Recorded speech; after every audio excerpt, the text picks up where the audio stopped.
Morning Dreams by George Yapuncich. I awake amid confusion, unsure of where I am. Am I home in bed? Maybe a strange city, a foreign country? Am I alive? Please let me not be in a box. Afraid to open my eyes, I feel blindly to see who's next to me. The bed is empty. Where is my wife? Why is she not at my side? Debate internally whether to open my eyes or not. To face whatever is out there, maybe only darkness, maybe a glorious light. I am afraid. So where is my faith? I turn to my other side. The uncertainty continues. So where is my faith? I hear noises, children running close by, a loud voice scolding them. I pray to God for strength to face my destiny, but my faith is weak. I pull warm blankets over my head, fearing the daylight. Now more voices, a couple talking sweetly, probably arm in arm. I make a sigh of relief, but then, maybe it is a ruse to get me in the open without defenses. I pull the blankets tighter. Once out, no going back. I don't know what to do. Oh, where is my faith? I thought I swam in it. Now the lack of it is drowning me. Give me strength, O Lord. Give me strength, O Lord. Give me strength, O Lord. Let me rise to the surface. At once, I throw back the suffocating blankets, sit straight up, open wide my eyes, sweat pouring off my brow. I gasp at the sight facing me. The walls of my room in the downtown LA Holiday Inn. For the first time.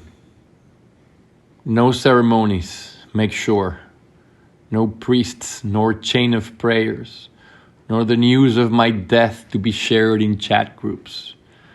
No cemetery or fancy speech, no casket, no suit, no shoes. Do not lock me in a box and feed me to the worms. Do not parade my body like a martyr, like prey. Don't send flowers to my home. Let my death be as abrasive as my life. Let old ladies complain in disgust. It would be my first time, so I can't really know. But I've seen the long lines of sorrow. I've seen mothers and dogs weep through the continuous sequence of hugs. I'm obsessed with remembering and writing things down, with memorizing doorknobs and poetry lines, and every step I've ever climbed, recipes and melodies and the shapes of clouds, the phone numbers of every classmate I've ever had. New names and faces I've often forgot, what is proper and what is not. Precise routines always fade. I've never made my bed nor been completely satisfied. I've failed to understand things we've built within this life. Baptism, funeral homes, New Year's Eve, gift wraps, economics, and dinner table etiquettes, cushions, margarine, prophecies, and weather reports, ties and video games, my colored hairbrush, toilet and socks, Bibles and clocks, clapping, handshakes, noodles mixed with rice, graduation rings, deodorants, stuffed animals, and plastic plants. When to look people in the eye, when not to stare, when to smile, when to engage in small talk. Will I remember anything when I die? Will there be a second, or will the first be also my last? Instructions will be left behind. My body must be turned to ash.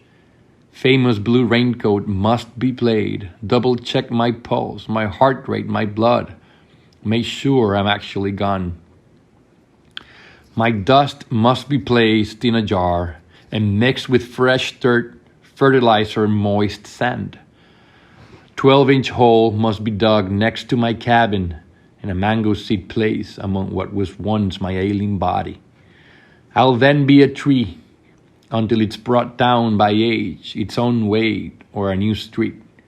Guests, if any, must gather around the future life that will sprout from the ground.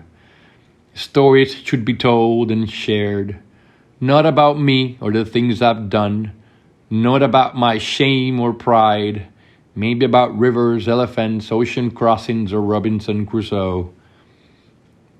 I've left the playlist written down. No less than 2, but no more than 5 songs. Enough to plant a mango seed, I'm sure. If I die in a car accident, let the license plate be planted by my side, mounted on clay and concrete, allowing enough space for the tree to grow. If I die devoured by a shark or a bear, and nothing to cremate is left, burn my diaries and use that instead. And if the responsible beast is also dead, let it be burned and buried with me as well. Drowning would be tragic at best, but if so, have some decency. Do not water the hole before the guests. If I die from a heart attack, which seems likely due to my cholesterol, please make sure to state that it was my heart that gave up, not myself. If I get murder, make sure the killer is jailed. No mercy, no forgiveness, even if she alleges self-defense. Lastly, let's define the destiny of the future fruit. This will only be for my kin and my friends and their kin. Let them have the pulp and the juice that was once me.